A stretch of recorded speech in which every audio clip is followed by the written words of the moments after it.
بسم اللہ الرحمن الرحیم۔ السلام علیکم۔ امید ہے کہ آپ تمام احباب بخیر و عافیت ہوں گے اور ایمان و اعمال کی سلامتی کے ساتھ اپنی زندگی گزار رہے ہوں گے۔ انبیاء کرام علیہم السلام کے تذکرے میں آج ہم آپ کے سامنے اللہ کے نبی حضرت نوح علیہ السلام کا واقعہ قرآن، احادیث اور تاریخ کے حوالوں سے لے کر حاضر خدمت ہوئے ہیں۔ آپ علیہ السلام اللہ کے مشہور نبی ہیں۔ آپ کے نام سے قرآن کریم میں منسوب ایک مستقل سورہ مبارکہ ہے جس کا نام سورہ نوح ہے۔ اس کے علاوہ 43 مقامات پر قرآن کریم میں آپ کا ذکر ہے۔ حضرت آدم علیہ السلام اور آپ کے درمیان تقریباً 1000 سال کا فاصلہ ہے۔ آپ کی عمر بہت طویل ہوئی اور 950 سال تک آپ علیہ السلام نے اللہ کے دین کی تبلیغ کی اور لوگوں کو خدائے وحدہ لا شریک کی عبادت کی دعوت دیتے رہے، مگر اتنی طویل مدت میں صرف 80 لوگ ایمان لے کر آئے۔ حضرت نوح علیہ السلام کے سلسلہ نسب کی اگر ہم بات کریں تو حضرت نوح علیہ السلام کا سلسلہ نسب کچھ یوں ہے: نوح بن لامک، متوشالح بن انوح یا حضرت ادریس بن یارو، پیرو بن مہلائل بن قینان بن انوش بن حضرت شیث بن حضرت آدم علیہ السلام۔ کسی نے آپ کا نام عبد الغفار، کسی نے شاکر، کسی نے یشکر بتایا ہے، لیکن یہ سب غیر معروف ہیں اور قرآن کریم نے آپ کو نوح ہی بیان کیا ہے۔ اور آپ علیہ السلام کو نوح اس وجہ سے کہا جاتا ہے کہ آپ علیہ السلام نے اپنی قوم کو جتنی دعوت دی وہ اور زیادہ سرکش اور خدا کی باغی ہوتی چلی گئی۔ قوم کی اس حالت کو دیکھ کر آپ بہت زیادہ رویا کرتے، اس لیے آپ علیہ السلام کا نام نوح پڑ گیا۔ عربی میں نوحہ کا لفظ رونے کے لیے استعمال ہوتا ہے۔ اگر ہم اجمالی طور پر ان صورتوں پر نگاہ ڈالیں جن میں حضرت نوح علیہ السلام کا تذکرہ ہے تو ان میں سورہ آل عمران، سورہ نساء، سورہ انعام، سورہ اعراف، سورہ توبہ، سورہ یونس، سورہ ہود، سورہ ابراہیم، سورہ بنی اسرائیل، سورہ نوح، اس سمیت تقریباً 43 مقامات ہیں جن میں اللہ رب العزت نے حضرت نوح علیہ السلام اور آپ کی قوم کے احوال کو کہیں اجمالاً اور کہیں تفصیلاً بیان کیا ہے۔ حضرت نوح علیہ السلام کو جب اللہ رب العزت نے نبوت عطا فرمائی تو اس وقت کوئی کلمہ توحید پر نہیں تھا، سب بت پرستی پر تھے، ہر قسم کی پوجا پاٹ اور ہر طرف غیر اللہ کی پرستش کا اندھیرا تھا۔ اللہ رب العزت نے انسانوں پر رحم فرما کر نوح علیہ السلام کو اپنا فرمان دے کر بھیجا اور ان کی ہدایت کے لیے مبعوث کیا۔ چنانچہ سورہ عنکبوت میں اللہ پاک فرماتے ہیں وَلَقَدْ أَرْسَلْنَا نُوحًا إِلَىٰ قَوْمِهِ فَلَبِثَ فِيهِمْ أَلْفَ سَنَةٍ إِلَّا 50 عام۔ ہم نے نوح علیہ السلام کو ان کی قوم کی طرف رسول بنا کر بھیجا، پس وہ ان میں 50 کم 1000 سال ٹھہرے۔ دوسری جگہ سورہ اعراف میں اللہ پاک فرماتے ہیں وَلَقَدْ أَرْسَلْنَا نُوحًا إِلَىٰ قَوْمِهِ، اور بھیجا ہم نے نوح کو ان کی قوم کی طرف۔ حضرت نوح علیہ السلام نے اپنی قوم کو خدا کا پیغام پہنچایا۔ چنانچہ سورہ نوح میں اللہ رب العالمین فرماتے ہیں اِنَّا أَرْسَلْنَا نُوحًا إِلَىٰ قَوْمِهِ أَنْ أَنذِرْ قَوْمَكَ مِنْ قَبْلِ أَنْ يَأْتِيَهُمْ عَذَابٌ أَلِيمٌ قَالَ يَا قَوْمِ إِنِّي لَكُمْ نَذِيرٌ مُّبِينٌ أَنِ اعْبُدُوا اللَّهَ وَاتَّقُوهُ وَأَطِيعُونِ يَغْفِرْ لَكُم مِّن ذُنُوبِكُمْ وَيُؤَخِّرْكُمْ إِلَىٰ أَجَلٍ مُّسَمًّى إِنَّ أَجَلَ اللَّهِ إِذَا جَاءَ لَا يُؤَخَّرُ لَوْ كُنتُمْ تَعْلَمُونَ۔ بے شک ہم نے نوح کو ان کی قوم کی طرف رسول بنا کر بھیجا تھا کہ ایک دردناک عذاب کے آنے سے پہلے اپنی قوم کو اطلاع کر دو۔ نوح نے کہا اے میری قوم، میں تم کو ایک صاف اطلاع دینے آیا ہوں، یہ کہ صرف ایک اللہ کی بندگی کرو، اس کی نافرمانی سے بچو، میرا کہا مان جاؤ، تب وہ تمہاری گناہ بخش دے گا اور ایک وقت مقرر تم کو مہلت دے گا۔ بے شک اللہ کی طرف سے جب وقت مقرر آ جاتا ہے تو پھر ڈھیل نہیں ملتی، کاش تم یہ بات سمجھ لیتے۔ یہی مضمون سورہ نوح میں دوسری جگہ پر اور اللہ رب العزت نے متعدد مقامات پر بیان کیا۔ اسی طرح حضرت نوح علیہ السلام نے اپنی قوم کو تبلیغ کی اور اس کی انتہا ہو گئی۔ چنانچہ سورہ ہود میں اللہ پاک فرماتے ہیں وَلَقَدْ أَرْسَلْنَا نُوحًا إِلَىٰ قَوْمِهِ إِنِّي لَكُمْ نَذِيرٌ مُّبِينٌ أَلَّا تَعْبُدُوا إِلَّا اللَّهَ إِنِّي أَخَافُ عَلَيْكُمْ عَذَابَ يَوْمٍ أَلِيمٍ۔ ہم نے نوح علیہ السلام کو ان کی قوم کی طرف بھیجا کہ میں تم کو کھلا ہوا ڈرانے والا ہوں، یہ کہ تم اللہ کے سوا کسی کی عبادت نہ کرو، میں تم پر ایک دردناک عذاب کے دن کا اندیشہ رکھتا ہوں۔ حضرت نوح علیہ السلام نے بڑی نرمی سے خدا کا پیغام لوگوں کو پہنچایا، لیکن لوگوں نے اس کو جھٹلایا اور ان کی بات کو نہ مانا۔ 100 برس اسی طریقے سے گزر گئے، کتنی ہی پشتیں بدل گئیں۔ جو آدمی ان بدبختوں کی موت کے وقت ہوتا، وہ پچھلوں کو وصیت کرتا کہ خبردار نوح کی بات نہ ماننا اور اپنے باپ دادوں کا طریقہ نہ چھوڑنا۔ معاذ اللہ یہ بڈھا دیوانہ ہو گیا ہے، ہماری عمریں گزر گئی ہیں، یہ جھوٹے وعدوں سے ڈراتا ہے، اس کا کوئی وعدہ سچا نہیں ہوا۔ حضرت نوح علیہ السلام کی حقارت کے در پہ چھوٹے چھوٹے بچوں کو پیچھے بھیج دیتے تاکہ وہ ہنسی مذاق کرتے رہیں، اور وہ بدبخت پتھروں سے اس قدر مارتے کہ آپ کے بدن مبارک سے اور چہرے سے خون بہتا۔ لیکن حضرت نوح علیہ السلام کو اللہ رب العزت نے اس قدر حلم اور بردباری عطا فرمائی تھی کہ باوجود اتنے ظلم کے پھر بھی یہ دعا کرتے کہ یا رب میری قوم کو بخش دے، یہ مجھے نبی جان کر بے ادبی نہیں کرتے بلکہ یہ جاہل اور نادان ہیں۔ پھر بھی قوم نے نہ مانا، کہنے لگے تیرے تابعداروں میں کوئی مالدار نظر نہیں آتا، بلکہ جو ہم میں ذلیل اور حقیر ہیں وہی تیرے تابعدار ہیں، اور ہم نہیں دیکھتے تمہارے لیے اپنے اوپر کوئی بڑا، بلکہ ہم گمان کرتے ہیں تجھ کو چھوٹا۔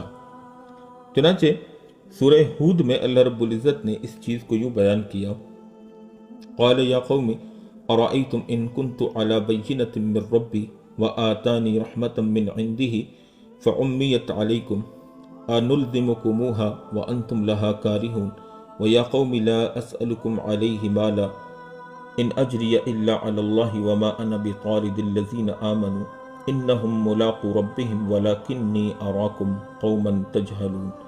نوح علیہ السلام نے فرمایا اے میری قوم، بتاؤ اگر میں اپنے رب کی طرف سے ایک روشن دلیل پر ہوں اور اس نے مجھ پر اپنے پاس سے رحمت بھیجی ہے مگر وہ تم کو نظر نہ آئی، تو کیا ہم اس کو تم پر چپکا سکتے ہیں جبکہ تم اس سے بیزار ہو؟ اور اے میری قوم، میں اس پر تم سے کچھ مال نہیں مانگتا، میرا اجر تو بس اللہ کے ذمہ ہے، اور میں ہرگز ان کو اپنے سے دور کرنے والا نہیں جو ایمان لائے ہیں۔ ان لوگوں کو اپنے رب سے ملنا ہے، مگر میں دیکھتا ہوں کہ تم لوگ جہالت میں مبتلا ہو۔ اور یہ سمجھ لو کہ جو لوگ ایمان لائے ہیں وہ تمہاری نظروں میں کتنے ہی ذلیل ہوں، میں ایسا کرنے والا نہیں کہ ان کو اپنے پاس سے بھگا دوں۔ ان کو بھی ایک دن اپنے رب سے ملنا ہے، میں تم کو کس طرح سمجھاؤں، تم ایک جاہل قوم ہو۔ اور یہ بھی نہیں کہتا کہ میرے پاس خدا کے خزانے ہیں، اور نہ میں غیب جانتا ہوں، اور یہ بھی نہیں کہتا کہ میں فرشتہ ہوں۔ اور جن لوگوں کو تم حقیر جانتے ہو ان کو تمہاری نظریں حقارت سے دیکھتی ہیں، ان کو میں اپنے پاس سے بھگانے والا نہیں ہوں، اگر میں ایسا کروں گا تو ظالموں میں سے ہو جاؤں گا۔ قوم نے آگے سے جواب دیا، قالوا یا نوح قد جادلتنا فاکثرت جدالنا فأتنا بما تعدنا ان کنت من الصادقین۔ انہوں نے کہا اے نوح، تم نے ہم سے جھگڑا کیا اور بہت جھگڑا کر لیا، بس اب وہ چیز لے آؤ جس کا تم ہم سے وعدہ کرتے ہو اگر تم سچے ہو۔ حضرت نوح علیہ السلام نے یہ تکرار سن کر ارشاد فرمایا، عذاب الہی میرے قبضہ میں نہیں، وہ تو خدا کے قبضہ میں ہے جس نے مجھے تمہاری طرف رسول بنا کر بھیجا ہے، وہ چاہے تو لے آئے گا، پھر تم کچھ بھی نہیں کر سکو گے۔ چنانچہ سورہ ہود میں اللہ پاک نے اس کو کچھ یوں بیان کیا، قال انما یأتیکم بہ اللہ ان شاء وما انتم بمعجزین۔ نوح علیہ السلام نے فرمایا اس کو تمہارے اوپر اللہ ہی لائے گا اگر وہ چاہے گا، اور تم اس کے قابو سے باہر نہ جا سکو گے۔ جب قوم کی ہدایت سے حضرت نوح علیہ السلام بالکل مایوس ہو گئے، ہٹ دھرمی دشمنی عناد جب حد سے تجاوز کر گئی اور قرآنی ثبوت سے 950 سال اللہ کی طرف بلانے میں گزر گئے جیسا کہ پیچھے گزر چکا، حضرت نوح علیہ السلام لوگوں کے اسلام لانے سے بالکل نا امید ہو گئے۔ اب خدا سے فریاد کی اور یوں دعا کی، اے میرے رب، میں اپنی قوم کو دن رات سمجھاتا رہا لیکن وہ میری نصیحت اور تبلیغ سے زیادہ بھاگنے لگے۔ چنانچہ سورہ نوح میں اللہ پاک فرماتے ہیں، قال رب انی دعوت قومی لیلا ونہارا فلم یزدہم دعائی الا فرارا وانی کلما دعوتہم لتغفر لہم جعلوا اصابعہم فی آذانہم واستغشوا ثیابہم واصروا واستکبروا استکبارا ثم انی دعوتہم جہارا ثم انی اعلنت لہم واسررت لہم اسرارا فقلت استغفروا ربکم انہ کان غفارا۔ اور نوح علیہ السلام نے عرض کیا، اے میرے رب، میں اپنی قوم کو رات اور دن برابر دعوت دیتا رہا مگر یہ لوگ تو میری دعوت سے بدک کر اور زیادہ بھاگنے لگے، اور میں نے جب کبھی ان کو دعوت دی ان کے بھلے کے لیے کہ آپ ان کی مغفرت فرما دیں، لیکن انہوں نے اپنے کانوں میں انگلیاں ڈال لیں اور کپڑوں سے اپنے بدن کو ڈھانک لیا اور اپنی ضد پر اڑے رہے اور بڑا تکبر لیے اکڑ بیٹھے۔ پھر بھی میں نے ان کو اور زیادہ کھل کر دعوت پیش کی۔ پھر اس کے بعد میں نے کھلم کھلا ان کے سامنے اپنی دعوت کا اعلان کر دیا اور اکیلے میں چپکے سے بھی سمجھانے کی کوشش کی۔ چنانچہ میں نے کہا کہ اپنے پروردگار سے مغفرت مانگو، یقین جانو کہ وہ بہت بخشنے والا ہے۔ لیکن اے میرے رب، انہوں نے میری بات کسی طرح نہ مانی۔ اے میرے رب، بسبب گناہوں کے ان کو غرق کر اور دوزخ میں ڈال۔ اے میرے رب، انہوں نے میری نافرمانی کی۔ چنانچہ سورہ نوح میں دوسرے مقام پر اللہ پاک فرماتے ہیں، قال نوح رب انہم عصونی واتبعوا من لم یزدہ مالہ وولدہ الا خسارا ومکروا مکرا کبارا وقالوا لا تذرن آلہتکم ولا تذرن ودا ولا سواعا ولا یغوث ویعوق ونسرا وقد اضلوا کثیرا ولا تزد الظالمین الا ضلالا۔ اور نوح نے عرض کیا، اے میرے رب، انہوں نے میری بات نہیں مانی اور ایسوں کے کہنے میں آئے کہ ان کے مال اور اولاد میں نقصان کے سوا ان کے کچھ ہاتھ نہ آئے گا، اور انہوں نے بڑے فریب اور سازش کا جال بچھا دیا اور اپنے آدمیوں سے کہا کہ اپنے معبودوں کو ہرگز مت چھوڑنا، نہ ود کو اور نہ سواع کو کسی صورت میں چھوڑنا، اور نہ یغوث اور یعوق اور نصر کو چھوڑنا، اور انہوں نے بہت سے لوگوں کو بہکا دیا، اور اب آپ ان گمراہوں کی گمراہی میں اضافہ ہی کر دیجئے۔ حضرت نوح علیہ السلام نہایت تنگ اور مایوس ہو گئے، اور جب سخت پریشان ہوئے تو اللہ رب العزت نے فرمایا، وَأُوحِيَ إِلَى نُوحٍ أَنَّهُ لَن يُؤْمِنَ مِن قَوْمِكَ إِلَّا مَن قَدْ آمَنَ فَلَا تَبْتَئِسْ بِمَا كَانُوا يَفْعَلُونَ۔ اور نوح کی طرف وحی کی گئی کہ اب آپ کی قوم میں سے کوئی ایمان نہیں لائے گا سوائے اس کے جو ایمان لا چکا، بس آپ ان کے کاموں پر غمگین نہ ہوں جو وہ کر رہے ہیں۔ حضرت عبداللہ بن عباس رضی اللہ تعالی عنہما فرماتے ہیں کہ حضرت آدم علیہ السلام کے 40 بچے تھے، جوڑا جوڑا، جن میں حابیل، قابیل، صالح، عبد الرحمن اور شیس جن کو ہبت اللہ بھی کہتے ہیں، تمام بھائیوں نے سرداری انہی کو دی تھی۔ ان کی اولاد میں 4 بزرگ تھے، سواع، یغوث، یعوق اور نصر۔ حضرت عروہ بن زبیر فرماتے ہیں کہ ود حضرت آدم علیہ السلام کی اولاد میں سے بہت نیک سلوک تھا اور بڑا نیک بزرگ تھا۔ حضرت جعفر رحمۃ اللہ علیہ کہتے ہیں کہ یہ دیندار ولی اللہ تھے اور بہت لوگ ان کے معتقد تھے۔ جب یہ فوت ہو گئے تو لوگ مجاور بن کر ان کی قبر پر بیٹھ گئے اور رونا پیٹنا شروع تھے، اور حذیل قبیلہ سواع کے پرستار تھے، اور قبیلہ مراد اور قبیلہ بنو عطیف جو مقام صرف کے رہنے والے تھے یہ یغوث کی پوجا کیا کرتے تھے، اور ہمدان قبیلہ یعوق کا پجاری تھا، اور اہل ذی قلع کا قبیلہ جو ہے وہ حمیر، وہ نصر بت کو ماننے والا تھا۔ یہ 5 بت حضرت نوح علیہ السلام کے طوفان میں زمین کی تہ میں دب گئے تھے۔ ابلیس نے عرب والوں کو ان کا نشان بتایا، پھر عرب کے نادانوں نے ان کو زمین سے نکالا، پھر ان کی پوجا پاٹ شروع کی۔ اصل میں یہ سب بڑے بزرگ گزرے ہیں۔ ان کے انتقال کے بعد شیطان لعین نے اس زمانے کے لوگوں کے دلوں میں یہ بات ڈالی کہ ان بزرگوں کی عبادت گاہوں میں ان کی یادگار قائم کرنی چاہیے۔ چنانچہ ان لوگوں نے وہاں نشان بنا دیے اور ہر بزرگ کے نام پر مشہوری ہو گئی۔ جب تک یہ لوگ زندہ تھے ان بزرگوں کے مجسموں کی پرستش نہ ہوتی تھی، پھر ان لوگوں کے فوت ہو جانے اور علم کے اٹھ جانے پر پچھلے لوگوں نے ان کے مجسموں کی پرستش شروع کر دی۔ یہ ساری تفصیل تفسیر ابن کثیر سے ہم نے آپ کے سامنے بیان کی۔ اسی طرح جن بتوں کا ذکر ابھی ہم نے آپ کے سامنے کیا، ان کے علاوہ عرب کے اندر کچھ اور بت بھی تھے جن کی عبادت کی جاتی۔ چنانچہ بنو ثقیف کا بت لات تھا، اور بنو سلیم کا عزا، اور بنو غطفان اور بنو نذیر اور بنی سعد اور بنی بکر کا بھی عزا ہی بت تھا، اور اہل قدید اور مسلل کا منات نامی بت تھا، اور اہل مدینہ بھی ان بتوں کی زیارت کو جایا کرتے تھے، اور اصاف، نائلہ اور حبل اہل مکہ کے بت تھے۔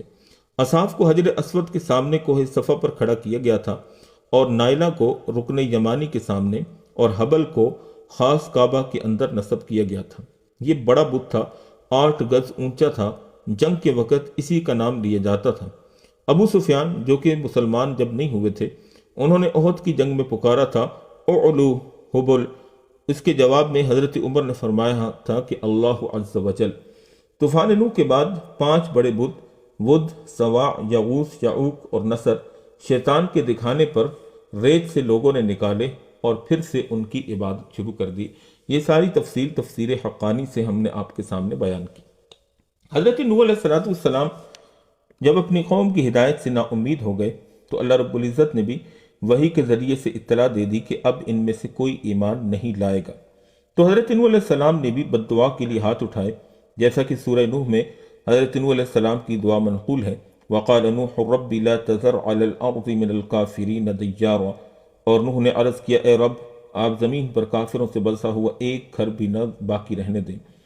إِنَّكَ إِن تَذَرْهُمْ يُضِلُّ عِبَادَكَ وَلَا يَلِدُ إِلَّا فَاجِرًا كَفَّارًا، اگر آپ ان کو یہاں رہنے دیں گے یہ آپ کے بندوں کو پھر گمراہ کریں گے اور ان سے جو اولاد ہوگی وہ بھی بدکار اور کافر ہی ہوگی۔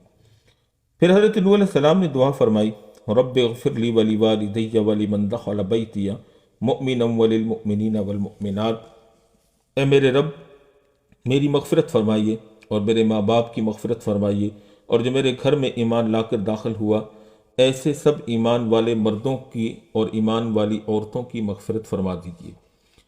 اللہ رب العزت نے حضرت نوح علیہ السلام کی دعا کو قبول کیا اور کشتی بنانے کا حکم دیا۔ چنانچہ سورہ ہود میں اللہ پاک فرماتے ہیں، وَاصْنَعِ الْفُلْكَ بِأَعْيُنِنَا وَوَحْيِنَا وَلَا تُخَاطِبْنِي فِي الَّذِينَ ظَلَمُوا إِنَّهُمْ مُغْرَقُونَ، اور ہمارے روبرو اور ہمارے حکم سے آپ کشتی بنائیے اور ظالموں کے حق میں مجھ سے بات نہ کیجیے، بے شک یہ لوگ ڈوبنے والے ہیں۔ تفسیر ابن جریر اور ابن ابی حاتم میں ہے کہ حضرت نوح علیہ السلام نے ایک درخت بویا جو 100 سال تک بڑھتا رہا، پھر اس کو کاٹ کر تختے بنائے، پھر کشتی بنانی شروع کی تو لوگ مذاق اڑاتے کہ اس خشکی میں کشتی کی کیا ضرورت ہے اور یہ کیسے چلے گی۔ حضرت نوح علیہ السلام نے جواب دیا کہ عنقریب تم دیکھ لوگے۔ بعض سلف کہتے ہیں کہ حضرت نوح علیہ السلام کو اللہ رب العزت کا حکم ہوا کہ لکڑیاں کاٹ کر تختے بناؤ، پھر کشتی بناؤ۔ 1 سال میں کشتی تیار ہوئی، پھر مکمل تیاری میں 100 سال اور لگ گئے۔ کشتی کا طول 80 ہاتھ تھا اور عرض 50 ہاتھ، پھر اندر باہر سے روغن کیا۔ حضرت قتادہ کا قول ہے کہ طول 1200 ہاتھ تھا اور عرض 600 ہاتھ، اور اندرونی اونچائی 30 ہاتھ تھی، اور اس کے 3 درجے تھے، ہر درجہ 10 ہاتھ اونچا تھا۔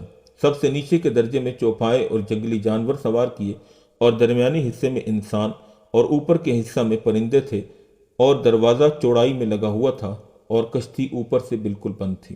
کشتی میں ہر چیز کا جوڑا جوڑا سوار کیا گیا۔ چنانچہ قوم نوح پر عذاب کیسے آیا؟ اگر ہم قرآن سے اس سوال کا جواب پوچھیں تو سورہ ہود میں اللہ پاک نے اس کا جواب دیا ہے۔ اللہ پاک فرماتے ہیں، حَتَّى إِذَا جَاءَ أَمْرُنَا وَفَارَتِ التَّنُّورُ قُلْ نَحْمِلْ فِيهَا مِنْ كُلِّ زَوْجَيْنِ اثْنَيْنِ وَأَهْلَكَ إِلَّا مَنْ سَبَقَ عَلَيْهِ الْقَوْلُ وَمَنْ آمَنَ وَمَا آمَنَ مَعَهُ إِلَّا قَلِيلٌ، یہاں تک کہ جب حکم آ پہنچا اور طوفان ابل پڑا تو ہم نے نوح علیہ السلام سے کہا کہ ہر قسم کے جانوروں کا ایک ایک جوڑا کشتی میں رکھ لو، اور اپنے گھر والوں کو بھی سوائے ان لوگوں کے جن کے بارے میں پہلے کہا جا چکا ہے، اور سب ایمان والوں کو بھی، اور تھوڑے ہی لوگ تھے جو نوح کے ساتھ ایمان لائے۔ تنور تو آگ کی جگہ ہے، لیکن پانی کی ایسی کثرت تھی کہ تنور سے بھی پانی ابلنے لگا۔ حضرت مجاہد اور امام شعبی فرماتے ہیں کہ یہ تنور کوفے میں تھا، بلکہ دنیا بھر کے چشمے ابلنے لگے، کوئی جگہ بھی باقی نہ رہی، نباتات وغیرہ کے بیج بھی کشتی میں رکھے گئے تھے۔ کشتی میں سب سے پہلے پرندوں میں سے درہ سوار ہوا تھا، اور سب سے آخر میں جب گدھا سوار ہونے لگا تو ابلیس گدھے کی دم کے ساتھ لٹک گیا۔ گدھے کے 2 اگلے پاؤں کشتی میں پہنچ گئے اور پچھلا دھڑ ابلیس کے بوجھ سے بوچھل ہو گیا، اٹھا نہ سکا۔ حضرت نوح علیہ السلام جلدی کر رہے تھے، آخر حضرت نوح علیہ السلام نے فرمایا، آ جا اگرچہ تیرے ساتھ شیطان بھی ہو۔ تب گدھا اور شیطان دونوں کشتی پر سوار ہو گئے۔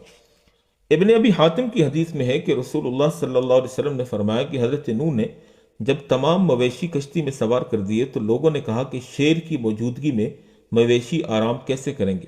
اللہ رب العزت نے شیر پر بخار ڈال دیا، شیر بخار کی وجہ سے بے ہوش پڑا رہا، مویشی اطمینان سے رہے۔ اس سے پہلے زمین پر بخار کی بیماری نہیں تھی۔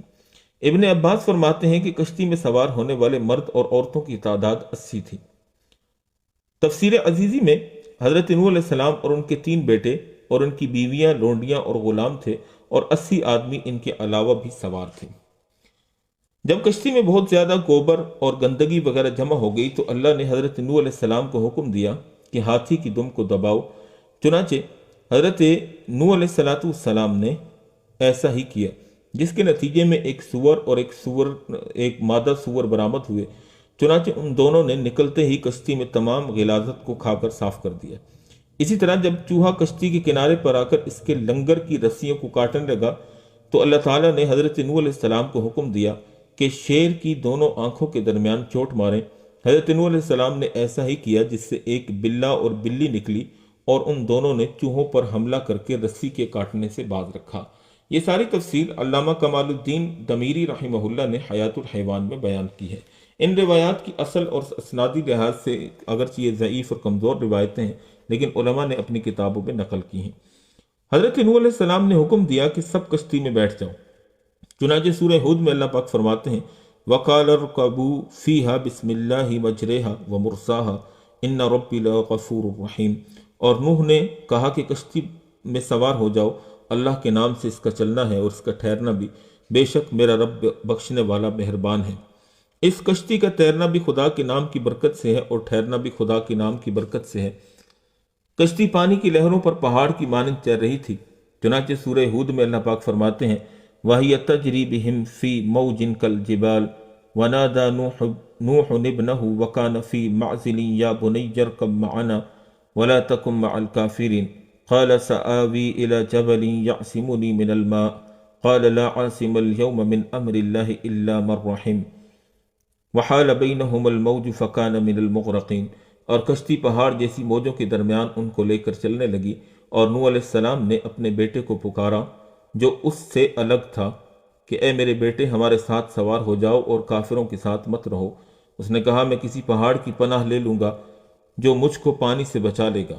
نوح علیہ السلام نے کہا کہ آج کوئی اللہ کے حکم سے بچانے والا نہیں مگر وہ جس پر اللہ رحم کرے، اور دونوں کے درمیان موج حائل ہو گئی اور وہ ڈوبنے والوں میں سے ہو گیا۔ یہ باتیں ہو رہی تھی کہ ایک موج آئی اور کنعان غرق ہو گیا۔ اس وقت حضرت نوح نے فرمایا کہ اللہ پاک نے جیسا قرآن میں فرمایا وَنَادَى نُوحٌ رَبَّهُ فَقَالَ رَبِّ إِنَّ ابْنِي مِنْ أَهْلِي وَإِنَّ وَعْدَكَ الْحَقُّ وَأَنْتَ أَحْكَمُ الْحَاكِمِينَ۔ اور نوح علیہ السلام نے اپنے رب کو پکارا اور کہا کہ اے میرے رب، میرا بیٹا میرے گھر والوں میں سے ہے اور بے شک آپ کا وعدہ سچا ہے اور آپ سب سے بڑے حاکم ہیں۔ اللہ رب العزت نے فرمایا قَالَ يَا نُوحُ إِنَّهُ لَيْسَ مِنْ أَهْلِكَ إِنَّهُ عَمَلٌ غَيْرُ صَالِحٍ فَلَا تَسْأَلْنِي مَا لَيْسَ لَكَ بِهِ عِلْمٌ إِنِّي أَعِظُكَ أَن تَكُونَ مِنَ الْجَاهِلِينَ۔ اللہ نے کہا اے نوح، وہ تمہارے گھر والوں میں سے نہیں، اس کے کام خراب ہیں، بس مجھ سے اس چیز کے لیے سوال نہ کرو جس کا تمہیں علم نہیں، میں تم کو نصیحت کرتا ہوں کہ تم نادانوں میں سے نہ بنو۔ حضرت نوح علیہ السلام نے اپنے رب سے معافی مانگی۔ چنانچہ قرآن کریم میں اللہ پاک فرماتے ہیں قال رب انی اعوذ بک ان اسألک ما لیس لی بہ علم والا تغفر لی وترحمنی ان اکن من الخاسرین۔ نوح علیہ السلام نے کہا کہ اے میرے رب، میں آپ کی پناہ چاہتا ہوں کہ آپ سے وہ چیز مانگوں جس کا مجھے علم نہیں، اور اگر آپ مجھے معاف نہ کریں اور مجھ پر رحم نہ کھائیں تو میں برباد ہو جاؤں گا۔ کشتی اللہ کے حکم سے موجوں پر تیرتی رہی اور اللہ تعالیٰ نے اس کشتی کا منہ مکہ کی طرف کر دیا۔ پھر وہ 40 دن تک بیت اللہ کا طواف کرتی رہی۔ پھر اللہ رب العالمین نے زمین و آسمان کو پانی روکنے کا حکم دیا۔ چنانچہ سورہ ہود میں اللہ پاک فرماتے ہیں وَقِيلَ يَا أَرْضُ ابْلَعِي مَاءَكِ وَيَا سَمَاءُ اقْلِعِي وَغِيضَ الْمَاءُ وَقُضِيَ الْأَمْرُ وَاسْتَوَتْ عَلَى الْجُودِيِّ وَقِيلَ بُعْدًا لِلْقَوْمِ الظَّالِمِينَ۔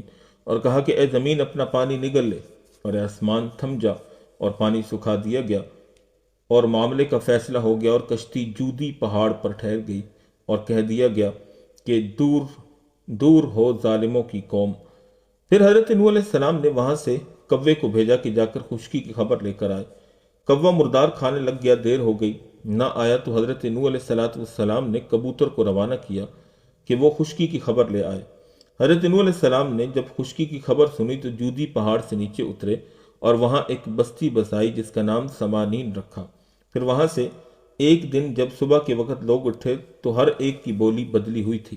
80 افراد مختلف 80 زبانیں بولتے تھے، جن میں سے سب سے اعلیٰ زبان عربی تھی۔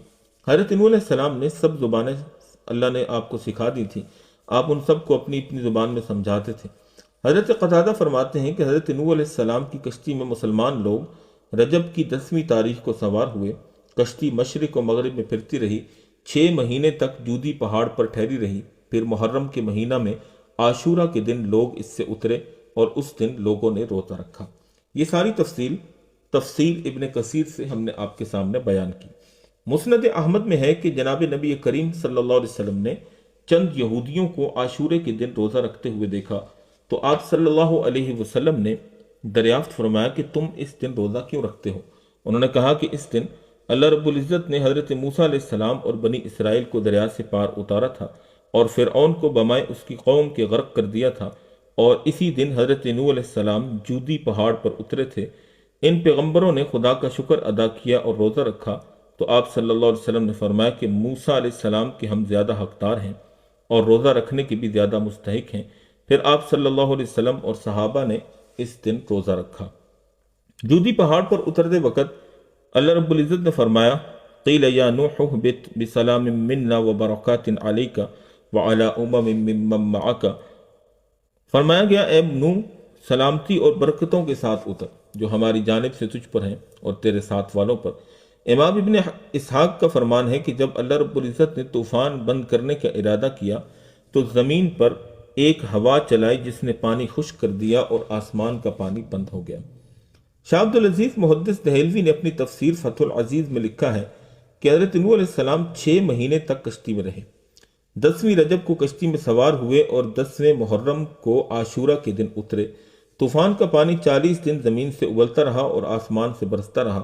40 دن پانی کی طغیانی رہی، پھر پانی آہستہ آہستہ کم ہوتا گیا۔ 6 مہینے کے بعد پھر زمین نمودار ہوئی۔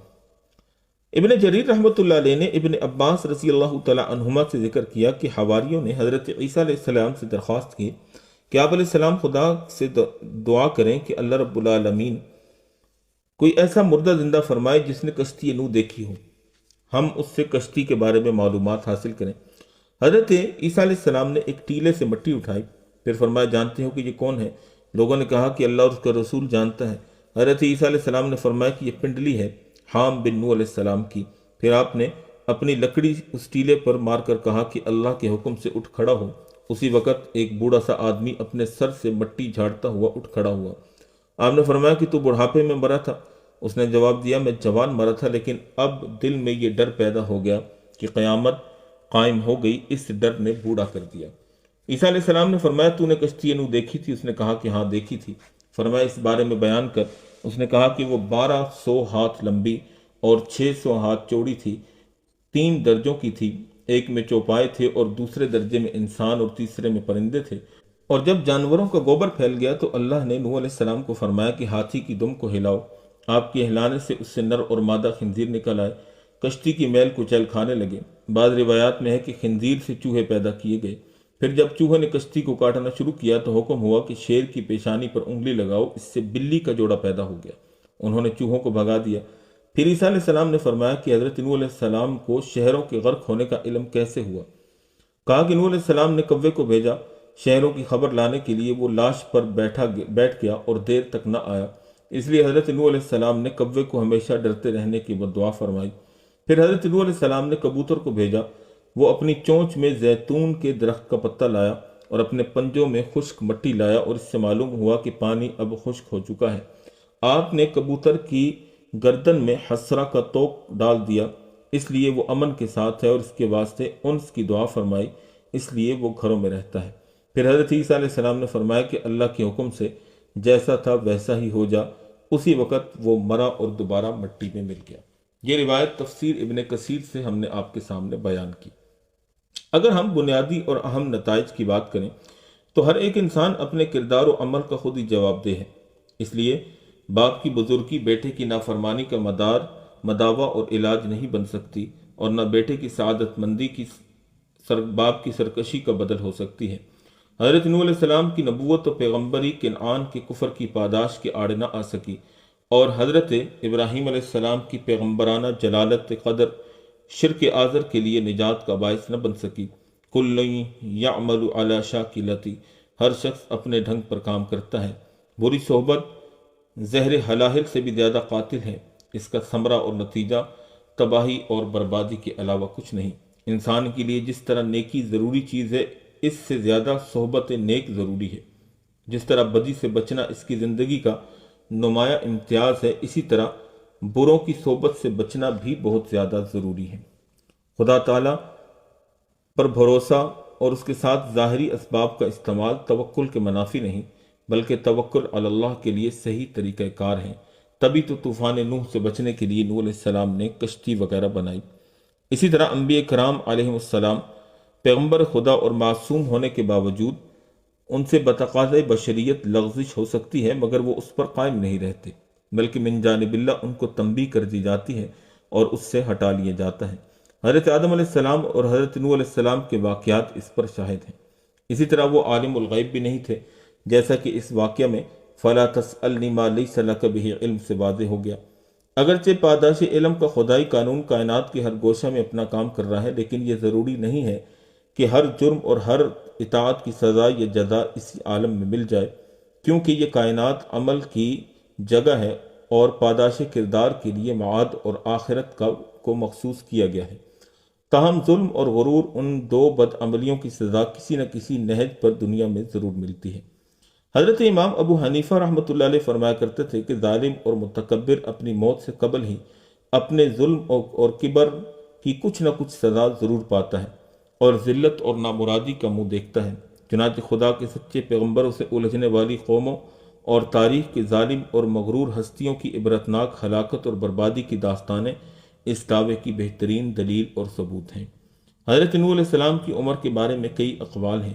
950 سال تبلیغ میں گزرے اور پوری عمر بعض کے نزدیک 1500 سال ہے، اور کوئی 1400 سال بتاتا ہے اور بعض 1700 سال بتاتے ہیں۔ حقیقت حال اللہ تعالیٰ جل شانہ ہی جانتا ہے۔ امید واسق ہے کہ آپ نے حضرت نوح علیہ السلام کا یہ واقعہ سنا، اپنی تمام جزیات سمیت آپ کو بہت کچھ نیا سیکھنے اور جاننے کو ملا ہوگا۔ اگر آپ کو ہماری یہ ویڈیو پسند آئی ہو تو ہمارے چینل کو سبسکرائب کر دیجئے گا اور لائک اور شیئر بھی کر دیجئے گا، اور کمنٹ سیکشن میں اپنی رائے کا اظہار بھی ضرور کیجئے گا کہ اس سے ہمیں بہت حوصلہ افزائی ہوتی ہے۔ اللہ تعالیٰ جل شانہ ہم سب کا حامی و ناصر ہو اور ہمارا خاتمہ بالایمان فرمائے اور ایمان پر ثبات اور ثابت قدمی نصیب فرمائے۔ وآخر دعوانا ان الحمد للہ رب العالمین۔